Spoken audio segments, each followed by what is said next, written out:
He charged me with resisting arrest. Get that confidence in jail. I object. Hello, everybody, and welcome to what I would consider our most special episode of Allegedly Bravo. I'm Lauren, and my co-host is Cash, and we got to sit down with the women of the Criminality podcast and record an entire episode all about Erica Jane and all about everyone's questions from the Real Housewives of Beverly Hills. Criminality is a podcast for everybody who loves reality TV and true crime and wants to hear all those stories where the genres interconnect. Melissa is a host, and so is Rebecca. Melissa hosts also the Moms and Murder podcast, which everyone should go check out. It's a really great crime podcast all about murder. Fabulous. She does a great job with her co-host Mandy. It's wonderful. Go check it out. Moms and Murder podcast. And Rebecca, who hosts the podcast Dialogue, DIE-ALOUG podcast. An amazing true crime podcast. Rebecca has so many great guests on her show too. And she has a lot of authors and survivors and just really, really great conversations around true crime. So everybody just sit back and relax and enjoy our Allegedly Bravo and Criminality crossover episode.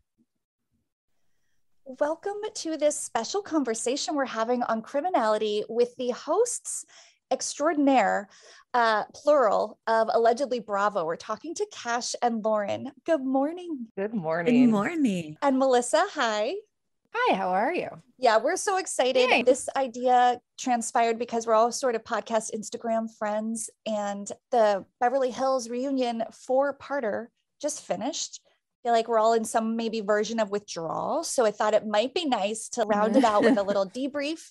And you guys both bring legal expertise. So this is ideal because we've seen 4+ hours of this conversation. And yet here we are still with questions. So this is really exciting. Cash and Lauren, could you just maybe tell us about your podcast and also how you two came together? Sure. So, hey, everybody, my name is Cash. I am an attorney here in California. I've been licensed for almost 4 years now. Lauren and I actually met in law school. It was the deli. Is that what it was when we met? Yeah, the meatballs. deli. Mm-hmm. And we had a bodega that was attached to our law school, and I was ordering food, and we just started chatting. And then we had a couple classes together and became best friends ever since. Took the bar together. Lauren's actually waiting for her bar results. She gets them next Friday. Yeah. Oh my gosh, that's exciting and scary. Ooh, very scary. Exciting. And so we obviously bonded over our love for the legal field, but also our love for Bravo. And we are diehard Bravo-holics. Like, I am a OG of the OC.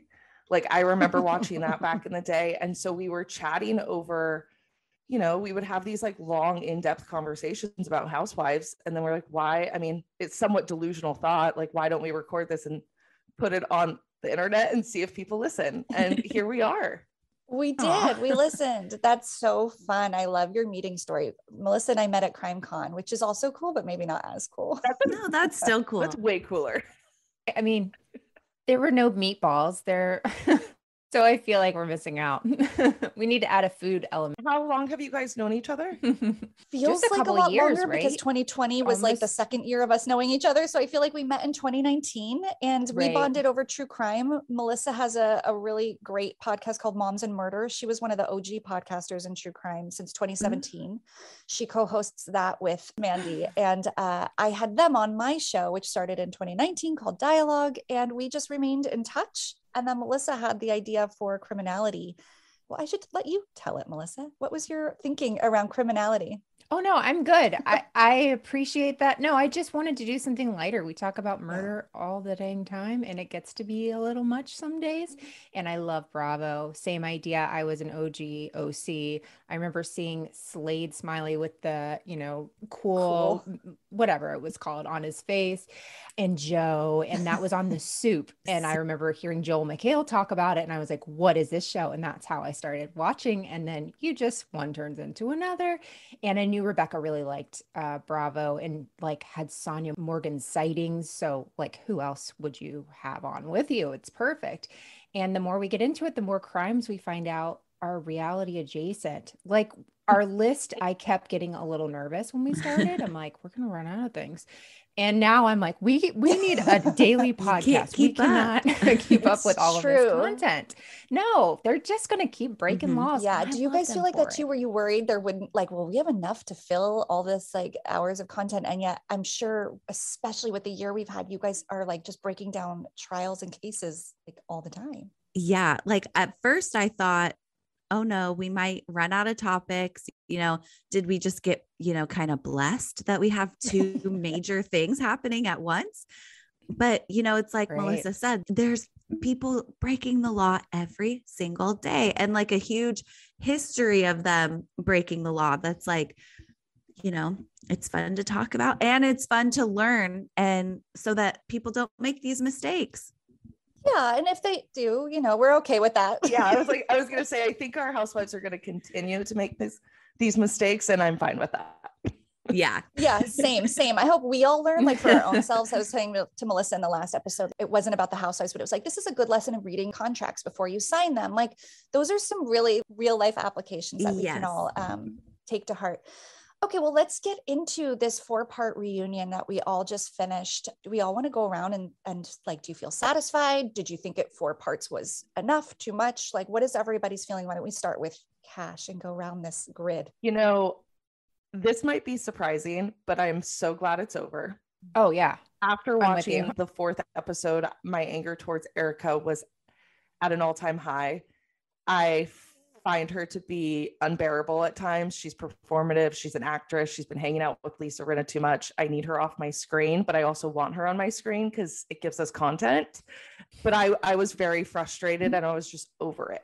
And I don't know if that's an unpopular opinion, but it was, I don't think it was drawn out and we were giving her too much time to talk and her story just kept changing. And it just, I don't know. I watched it with my boyfriend and my boyfriend was even like gasping and just yelling, liar, liar to TV. He gets the MVP award, man. My husband can't tolerate like 5 minutes. Lauren, what did you think? I felt really I was left a little unsatisfied, but I think I did have my most favorite part of really the whole season was the evolution of Erica Jane's accent. It's like where did it come from? Where did it go? Where's it going to come from next? Like, where is it going next? Yeah. Yeah. And there was one accent that she did that I was obsessed with, where she was really acting like a granny. And I was like, it's really hard to take her seriously too, when she's like putting on these accents and all of a sudden she's wearing froofy pink dresses and a cross necklace. And I was just like, get the cross off your neck. I'm sorry, but it's like weird. Borderline offensive. Yeah. It's almost like she's going into different characters. It's so weird. It's manic. Melissa. It's manic. Yeah, a little bit, right? Yeah. What do you think? So remember, we used to have 2-part reunions, and then all of a sudden we all decided 3 parts would be okay. And no one asked our permission for 4. This should have been 3 at most. Giving us the 4th one, you knew we were going to have a total filler one, which was really the 3rd one. I thought I enjoyed hearing a little about Kathie and Kyle, but I don't need to see them crying. We have bigger things, bigger fish to fry. This is just not working for me. But it was sweet, but no, this is too much for us to take in to really, like you were saying, Cash, she just talked. Erica just talked and talked and talked and talked. And she was able to, because they edited all this together and, gave her this whole huge platform. And while she said she did answer all the questions, did she really? She had answers, but I don't think she answered them. She acknowledged they were being asked, but she would just go into tirade. She seemed like somebody from like the 1920s with a long cigarette, just, taking a drag and stuff when she would really go into one of her characters or her accents, like you were saying. That is so true. It just seemed like you weren't whatever. And she's like, how was that supposed to be? Like she knew the camera was going to come in tight and like had prepared. It was so weird. I agree. I think 3 and 4 could have been combined into a strong third finish. Loved the Kyle and Kathie. I know that's not what we're going to talk about, but since you brought it up, I actually really, really enjoyed the genuine emotion from Kathie. Kind of like got me. I enjoy like unexpected real emotion on these shows, which I know is unpopular. So I kind of loved that, but I'm wondering if it's okay if I could just ask my big one question, because it's an overall one, and then we'll get into more like a breakdown, but it's kind of dovetailing with what Melissa brought up. And so our question, and Melissa and I talked a bit about this yesterday for Lauren and Cash, for you both, is, do you think what made her whole narrative so convoluted and manic, as you said, Cash, and confusing to us as the viewer, even though she was constantly answering questions we constantly felt like we didn't understand, do you think it's because she had to play it both ways? Like if Tom did it, in case he did, and in case he didn't, and therefore she didn't take a clear line of like a definitive, I believe him, he didn't, or he's the worst, he didn't do this. Do you think that's part of the complication? And does that question make sense? Yes. And I don't answer the second part. Why it's so complicated and so convoluted is because she's not telling the truth. And I do agree with what you said, that she may be trying to protect herself and protect Tom at the same time. And that's where there's this blurred line. I don't know if Erica's ever been honest with us, ever, even from the moment she stepped on our screen. I don't think we know who the true Erica Jane is, because I do believe that her relationship with Tom was unhealthy, probably at times. There was that huge age difference. I mean, we've seen Tom on screen and he is very controlling, and he has that, I don't know what the best word is to describe, like a old school traditional marriage. But now I think she's going into, he's just trying to save face. And he doesn't want to be attached to Tom, but she's also trying at the same time to look like she was a devoted wife to him. But I think the water is very muddy, and I just don't know if she can come out alive, because the stories are just like her son going to pick up Tom and the snow. It's just insane. Yeah. Well, was it one of the later episodes that she was just like, I can't, I guess because of her son and the difficulty with the fourth one? It was in the fourth one. She was like, doesn't want to talk about it because it's a lie. Can't talk about it. Yeah, because she can't remember. Yeah. Well, because there's no winning. There's totally. I think no that's way so to much win of it. that and to close the gap on that. It's too big. So I think she's like, oh, I can't speak on that. Like, of all the things not to speak on, that's weird. But I think Lauren's right, though, is she shuts down certain questions because she can't come up with an answer and she doesn't remember what she said. And it's just a way to protect herself. And I think it's giving her too much credit to say she's playing both sides. I think like every time she was asked a question, her first response was never an answer. It was, well, how do you think I should feel? Well, what do you think I should have done? And it's like, so you want everybody else to fill in the narrative for you, because why? Because you can't remember, because you're making it up as you go, you know? Yep. You have her head rolled down. Amazing. That was absolutely incredible. It was like you were channeling her. Well, one thing I noticed in 3 and 4, the ones that I was really looking at, were whenever Andy would ask her something that would be a yes or no question, she would never say yes or no. She would have a whole sentence where, what was it? I can't remember the specific one right now, but he would say, so what you're saying is no. And she still wouldn't say no. She would say this other carefully worded thing where you're like, hold on. It would be very easy to say no in this situation. I think it was, did you know about this? And she said, did you know about the Girardi Keese, financial problems? I don't work there. You did have a credit card. Okay, but is that a no? Well, right. But it would just be like, he set her up. I thought his questions to her were kind in comparison, but his follow-up I thought was really crappy because he only knew those questions, and then he was just kind of like, all right, I'll step back and hope that the girls go after her, and they did. They were scared, and I don't blame them. She Right, and yelled that at was everyone. a big conversation too, was like, had this been on another franchise, I mean, she got a cakewalk considering what she could have been up against. Can you imagine her face to face with Candace? Ooh. I would like to see her Twitter with Lauren said Candace, that if she was in Potomac, she would not have survived. She would have quit.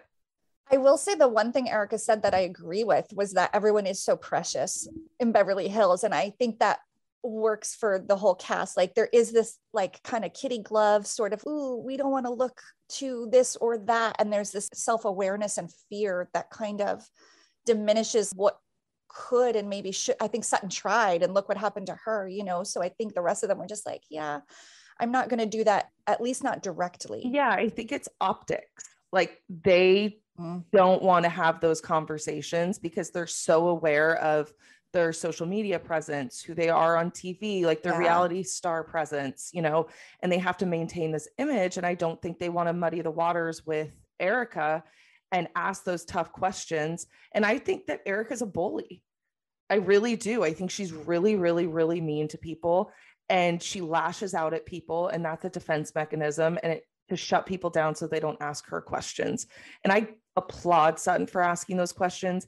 I wish that because the amended complaint that was filed by Girardi Keese's trustees about the bankruptcy was, I think it happened before the reunion. And we were hoping that Sutton was going to read through that complaint and come to the reunion with questions, because they detailed the whole $25 million spending. Oh, can you say more about that? So that transpired between the airing of the season and the reunion? It did. And so I was called Lauren Erica. Lauren and I did a really in-depth. Thank you. You just have to change your personality and your inflection in your voice. At least 100 times. 100 times. Yeah. And so the amended complaint breaks down this whole EJ Global, this business that she was running, how they alleged that it was like this personal interest account and it was the shell company. It wasn't a real business. And what it was being used for was to funnel money from Girardi Keese into EJ Global so that Erica had money to spend. And so it was like this fraudulent tax scheme. And so she spent, I think, what was it, $14 million, Lauren, on her American Express, and then over 12 years. Over 12, yeah. That's $2 million, you guys, a year. It's what we're all That was spending. an amazing reality check, right? When she was like, same as any woman here. And I was like, well, maybe probably except for Kathie Hilton, but dang, can you imagine like your budget being a couple million a year over, a decade? That's like reasonable. Yeah, that's super reasonable. And so it's difficult for us to believe. Of course, this is information that's alleged in the amended complaint. We haven't received or seen her response, and it'll be interesting to see if she does get deposed. But my understanding is that these credit cards, this American Express bill, was directly linked to Girardi Keese. So I'm assuming it had Tom's name on it, the business's name, because I'm assuming it was a business credit card.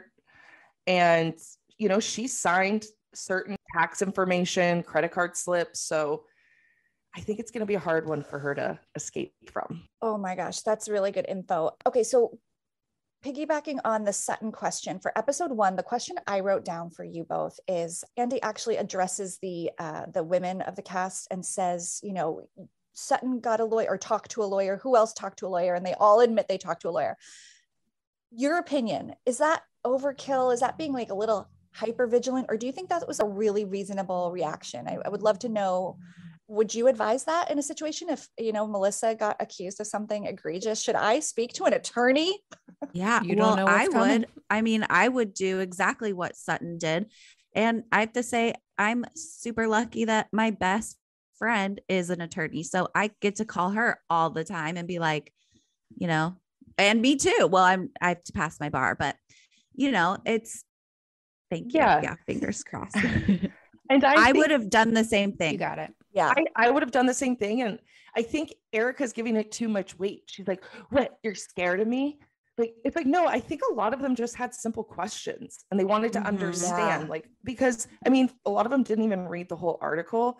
And so I think a lot of them took that article to an attorney or a friend and said, hey, look, can you break this down for me? and at the end said, should I be worried?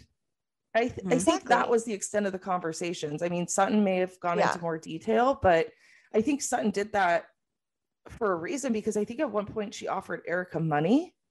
And I don't know, who knows? She may have lent her money and they're just not talking about it, but I don't think it's that crazy. Right. I agree. Also, do you know the in-depth long articles we all four read for our podcast episodes? To be so closely connected to Erica and not be able to get through that article is very bizarre to me. Like Kyle could not read that article. She could not read it if it would not life. Yeah, I know. Yeah. So interesting. And then from episode 2, Andy asks, it was a lot about the marriage. So I feel like it's a little bit less related. I feel like 3 and 4, where we get into a little bit more of like the meat of the legal issues. However, this did trigger a question for me. When Andy says, were you faithful to him? She says yes, until we were, until I filed. And my question to you both is, would that matter? So they're in a non-prenup marriage. There's no prenuptial agreement.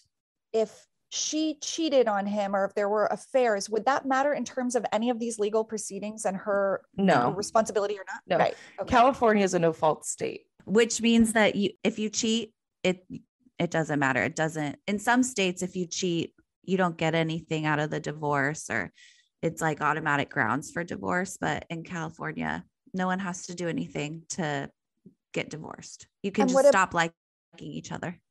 Okay. I think now that you're saying that, I've heard that before because of all the reality TV we watch and cover. But does it mean anything in terms of her assuming the burden and the debt? Like if she doesn't walk away with a certain pre-agreed to amount of assets, let's pretend none of this stuff ever happened, would she then be free of assuming any burden of debt? No.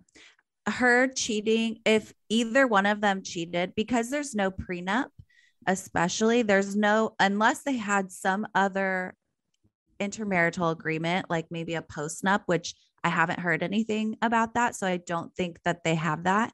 Unless they had some other serious agreement about the cheating, it should have no bearing on what she can, or I don't think there's anything to get. Like with her assets and stuff, it wouldn't matter. Okay. Yeah. And in California, it's a community property state. And so whatever you acquire during the marriage, debts or assets, you both take on that burden.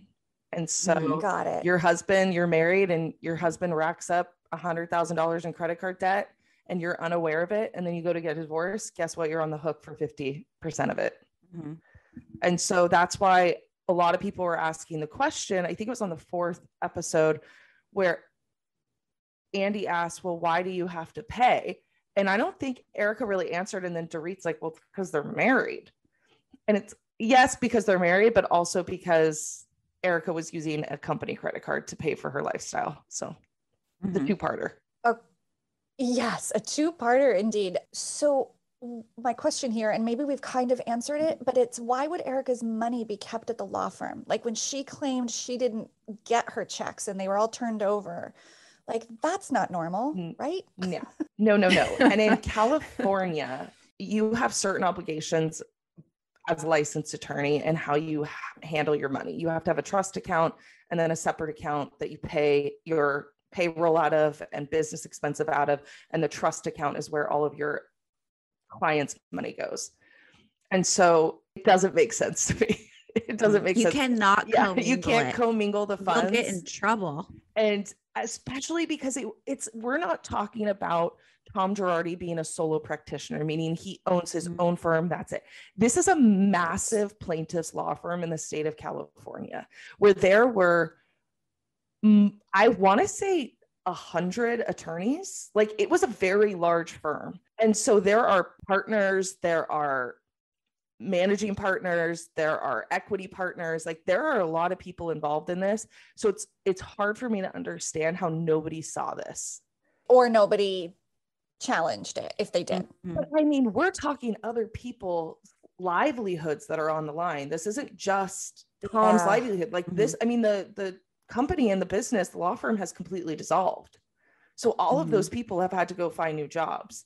You know, there are equity partners that have lost all of their money in this firm. And so it's not, that's why it's so hard for me to understand that, but maybe it was so big that it was easy for him to funnel this money and give her a credit card or, you know, open multiple credit cards. I think part of it was also that I can't remember who said it, but Tom was the sole accountant for that whole entire firm. From what I understood, like he managed all the trust accounts, all the bills and everything. And that is ridiculous. I'm sorry, but that is, if I found out that my attorney didn't have an accountant, I would immediately get a new attorney. It's just way too much money on the line. Right. And like Cash said, livelihoods, not just for people's jobs, but he literally stole money from people who needed skin grafts. Yeah. And now they can't get it. And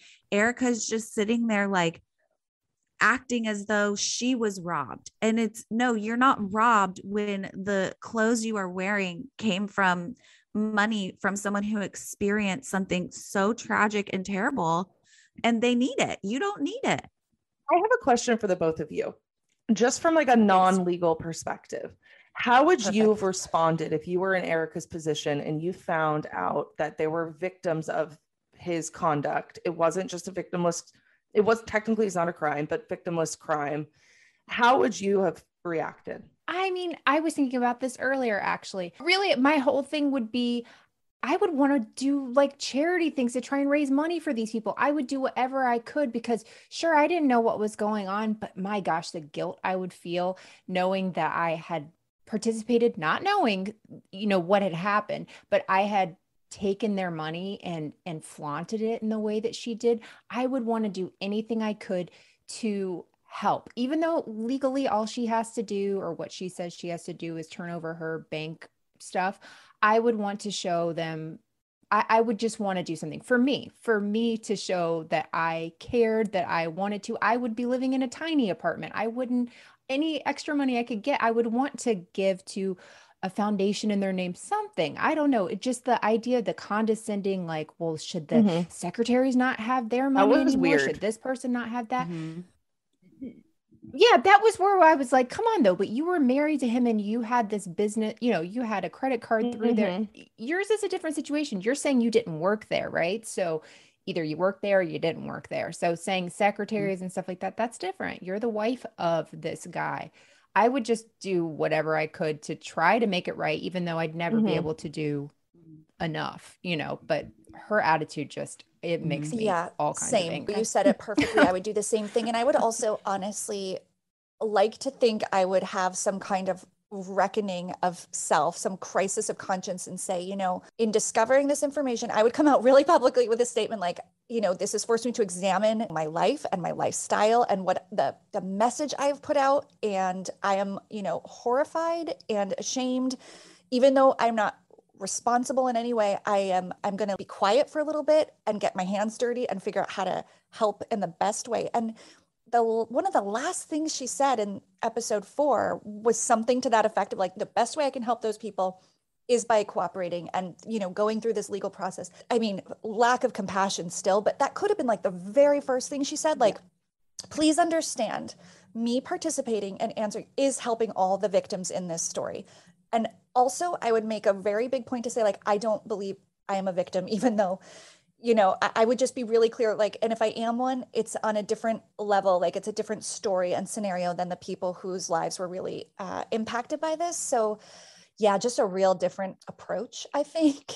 And I might hide from social media. I might just really become very like under the radar if I could. So as attorneys though, what is what we're doing versus what she's doing? What would you advise? What in the middle? I'm sure there's a middle there. Well, I would first, if she were my client, and it was even just in the dissolution, this is already like a high profile marriage and a high profile divorce, just base level with the first claim. And then we find out all about the stealing and all that. And I would tell my client, like, listen, every thing that you are doing is being scrutinized, and the other side, Tom's attorneys, are looking at everything.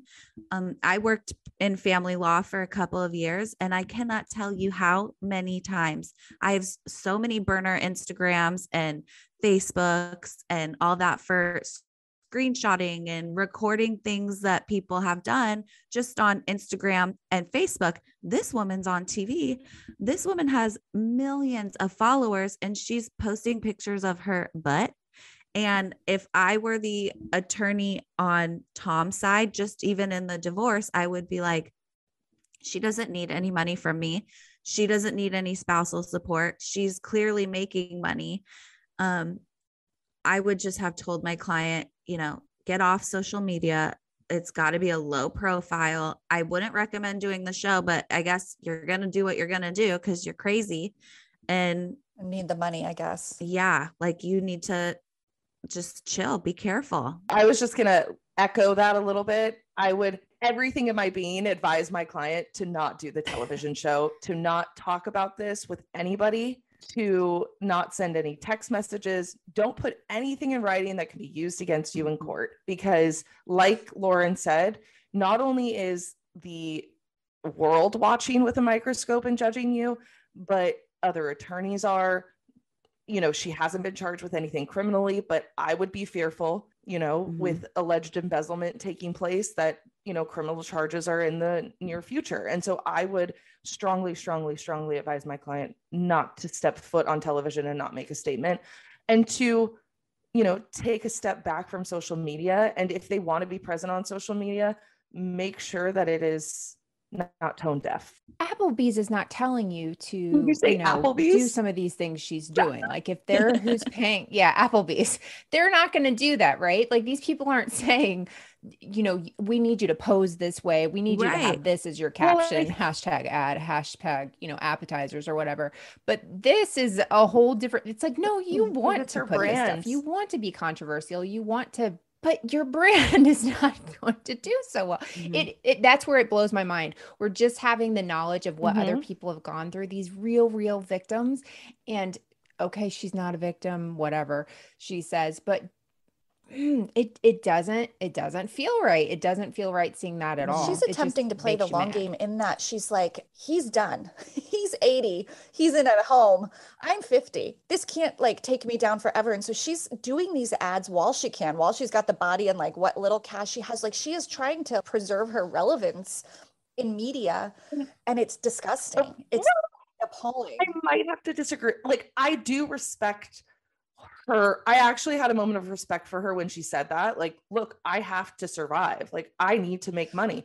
And that's interesting. And it's I get that. I understand that you make money, but again, don't be tone deaf in the way that you want to make money. Work with brands then that optically look better for you on social media. We don't need to see your legs that are 8 feet long using a camera lens, and you're in a tiny lingerie and you have a hashtag that's Team Erica, or that's the thing, is she's doubling down on her attitude and her disregard for the victim's feelings. I think if she didn't play that card and she was simply promoting Fab Fit Fun boxes on Instagram, no one would care. People would have respect. Okay, we understand you have to make money. Right. Get it. She needs a crisis PR team. I mean, absolutely. And I appreciate the distinction. I completely agree with you, Cash. It isn't that I begrudge her having to provide for herself. It's that I interpret it almost as I want to do it on television and for, and as an influencer above any other respectable employment. And that kind of just struck me the wrong way. And also, before we go into episodes 3 and 4, I know this is going to age myself, but when Kathie Lee Gifford and her husband Frank, you guys might not even know who that is, because we do. Maybe a lot younger than me. Okay, I do totally. They had some scandal a long time ago with their clothing brand, where they found out children were basically making the clothes. What? And their factory was in another country, and they sold clothes at Walmart or Kmart or whatever. And they went down there on the plane. Do you remember this? And their response was to throw American dollars at the people of this little village. So that's another response that also looks really insane and tacky and wrong, but you understand the spirit behind it. What Melissa described as her reaction is sort of the verbal of throwing dollars at people. They were just so mortified that they wanted to physically Mhm. go fly there and hand them money Do and be like, something. we're You so wanna do sorry and we're something. fixing it. And that it did like backfire on them. But it is that idea of like, how can I show, you know, how much I want to help and stop the damage from moving forward. So that just popped in my mind. I'll never forget those images. They're like throwing 20s. I think people, Oh my God. sadly, I think people would have more respect for Erica if she was handing out $20 bills to victims. I agree that I would much prefer to have to see See, that. I'm not Yeah. that far off. Okay, Melissa, let's get into episodes 3 and 4 because I feel like there was a lot of good stuff in those to sink our teeth into. Oh gosh. Okay, so we kind of already talked about my first question on 3, which was the social media. Like, what would you advise, really what they're saying? So I just had this quote that I picked out, and this was one of those times where I don't know, I just want to see your thoughts on this. So whenever she says this whole tirade, she says, "We're a long way from finding out what really happened here. I loved my husband. I thought he was great. Now he's allegedly defrauding widows, orphans, and burn victims. How the F do you think I feel?" And then, you know, that's whenever she does that that thing. And he goes, "Well, how do you feel?" And she says, "Horrible." And saying, you know, "Hey," she's like, "I've said that before." And he said, "Actually, you haven't." You know, that's been the whole disconnect, right? The whole thing, like if she was the victim truly a victim in this and saying, "Oh my gosh, how did this happen? I had no idea. This is terrible. You know, what can we do?" And you see her like Jen Shah meeting with her attorney. I want to hire Kim Kardashian, but you see her meeting with them saying, "What can we do? Like, how can I help?" I think that would give a lot of, you know, credence. Would attorneys, how about this is my question. Would attorneys ever want to be on TV for this sort of thing with her to say, "Hey, this is," you know, she's like, "Not a good attorney." I think not a lot of attorneys, but yeah. you know, you always see like, especially in like the Real Housewives of Orange County, they love to have their divorce attorneys on there or go sit in a meeting with them. And so I think there's definitely like a bit of that would happen if this was like just a low level, basic. I mean, I hate to even call divorce a low level, basic thing, but you know, like compared to all this fraud and all this stealing, you know, I wouldn't want a camera in my office with something this intense. Like it's not something you can just kind of chat about, you know, spousal support. Yeah, it's not like Gina from the OC getting her DUI and meeting with her attorney about her probation. This is a complex bankruptcy. It's a complex divorce. Like I said, there's a possibility maybe that criminal charges may arise later on in the future. We don't know, but I would never sit down. I mean, that's just personally, I would never sit down with a client with a camera in front of me because 1, it doesn't look great. And 2, you waive your attorney-client privilege. Yeah. So anything you're saying on camera is now public knowledge and it's not protected by the privilege. And so if you're going to have a conversation, it has to be very limited, I guess, on camera because you don't want to say anything that can be then used against you in court. Yeah, you waive your but so much. You guys are awesome. This is amazing. So say Melissa was my client, you hold the privilege. And so if you said, "Hey, I want to have a camera come in and record our conversation," now you're waiving that privilege because there's a third party that's present.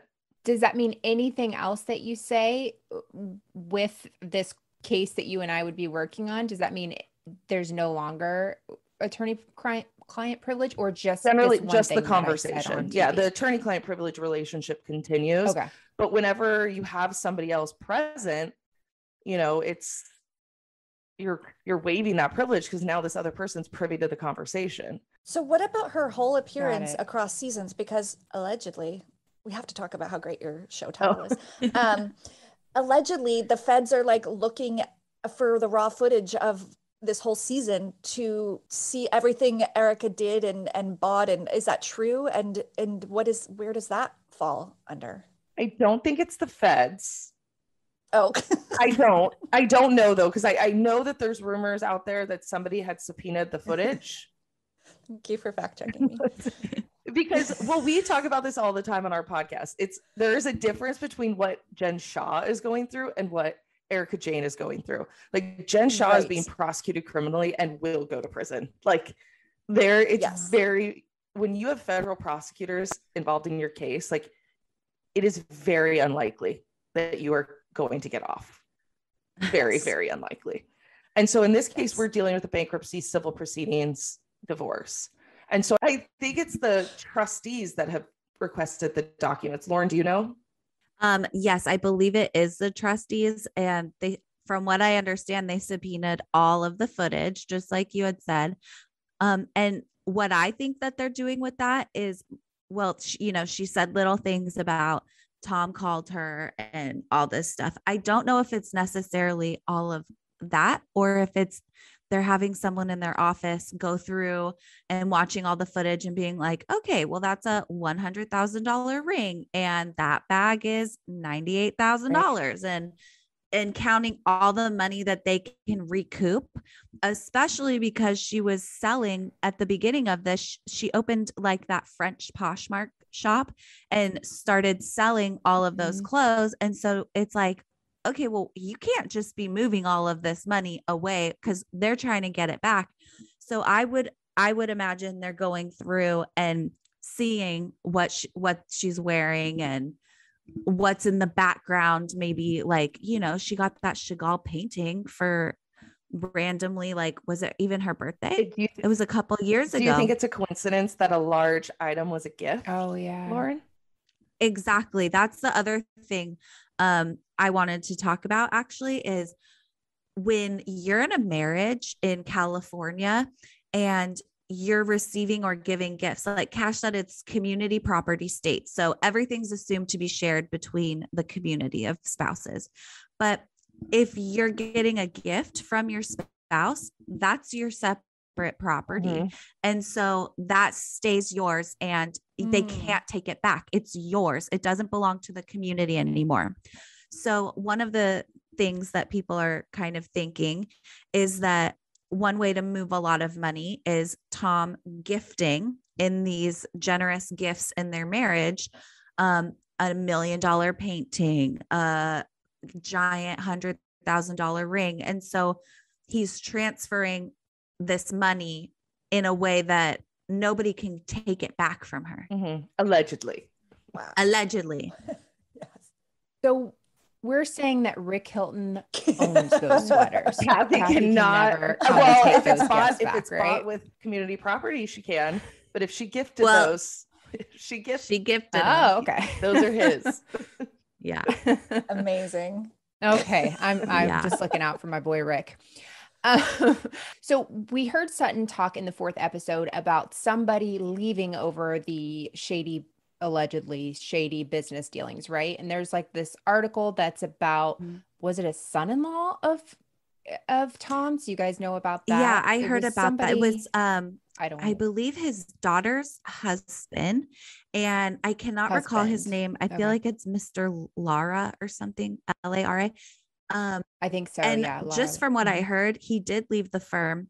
But something I find weird is in some of the documents that we've been reviewing, there's a lot of fee sharing agreements, and I've seen him listed in it, and receiving his share of like the fee splitting is his wife, the daughter of Tom. So it's interesting to me that you have an improper fee splitting agreement, first of all, between non-attorneys and clients.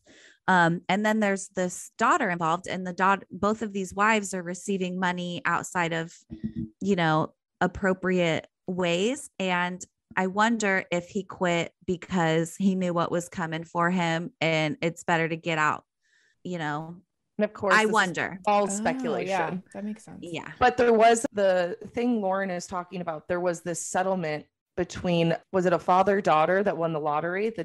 The father had won the lottery and they had gotten into a dispute of separating the funds, whatever.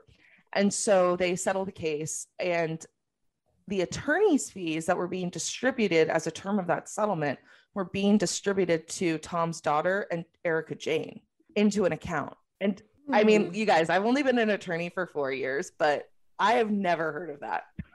Whoa. You're not allowed to do that. So I just took the bar exam. Yeah. It was a question on there. You cannot. You can't do it. Attorneys can't share money with non-attorneys. for their work. Outside of work, whatever you want to do with your money is your money. But I think it was, right. I mean, of course, in the scheme of $25 million, that it was a nominal amount of like $250,000.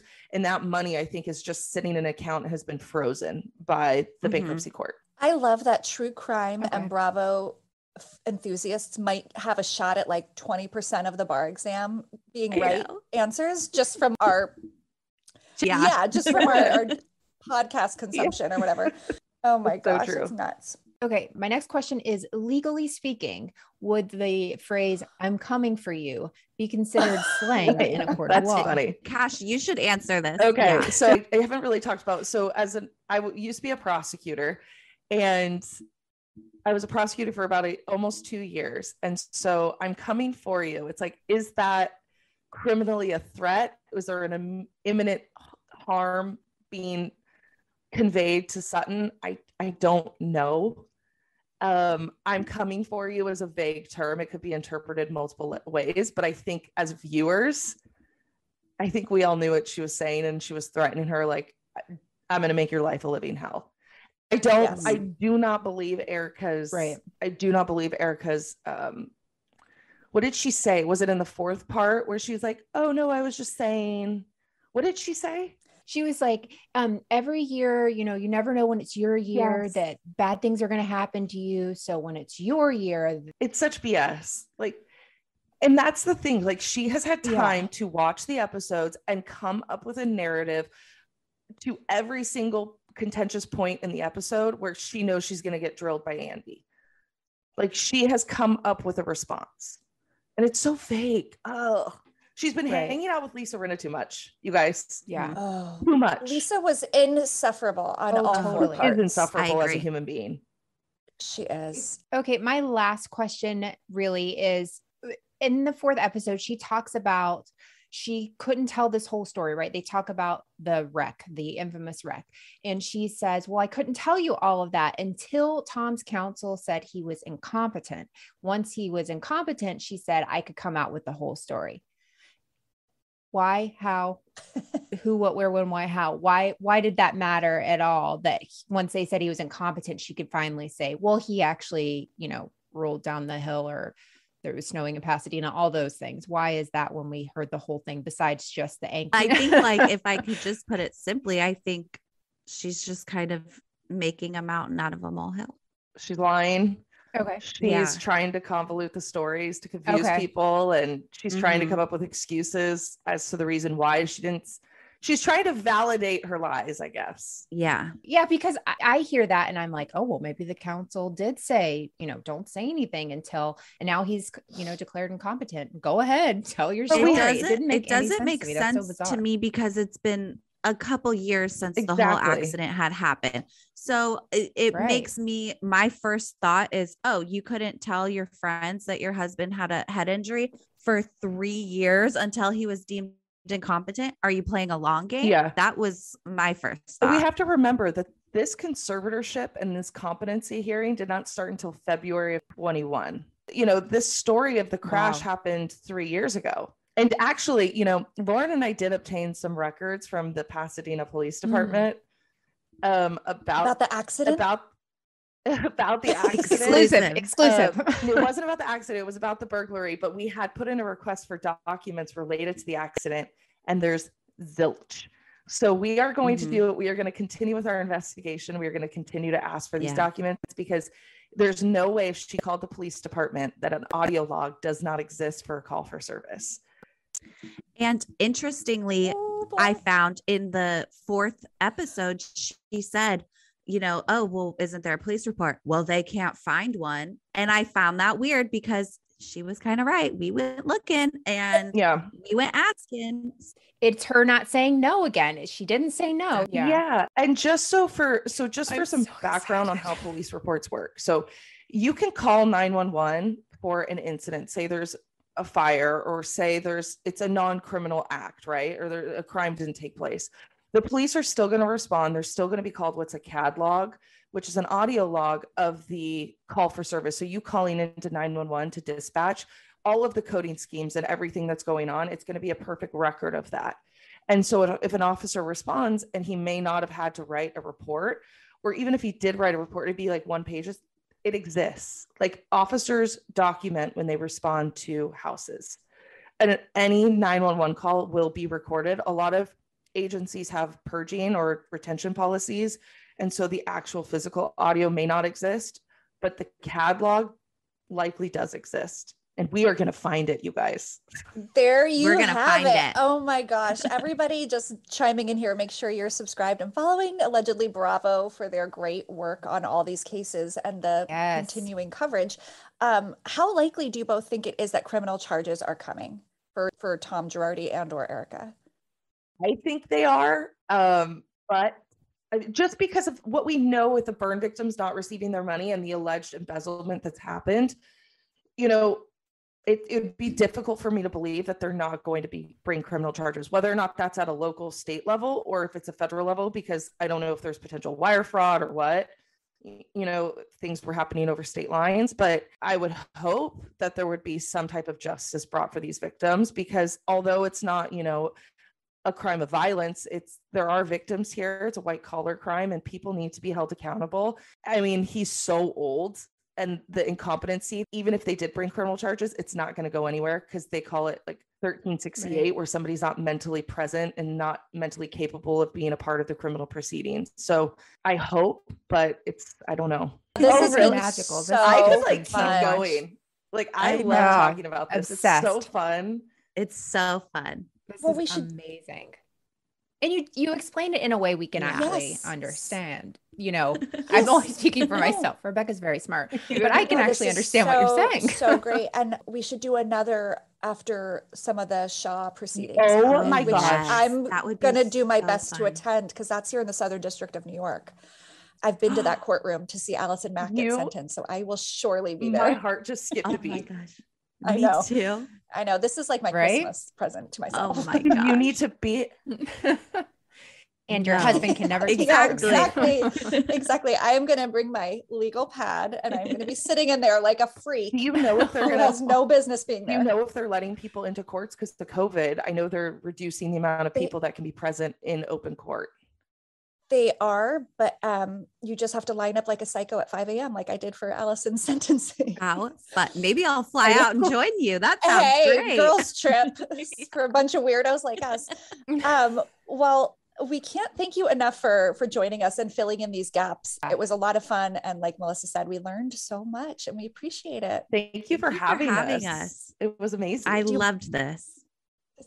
Where can we find you guys on social media? When do you put your We episodes drop our out? episodes on Mondays, and you can find us on Instagram at Allegedly Bravo. We have a website, www.allegedlybravo.com. Yay. Awesome. Well, thanks Yay. again, girls. Thank you for having Yes, us. It thank was you wonderful. so much. We have to have you guys on our podcast to talk about Yeah. Jen Shaw. Wow, we had so much fun recording this episode with Rebecca and Melissa. Go check out their podcast, Criminality, anywhere you get podcasts. Follow them on Instagram at Criminality, and check out Melissa and Rebecca's other podcasts.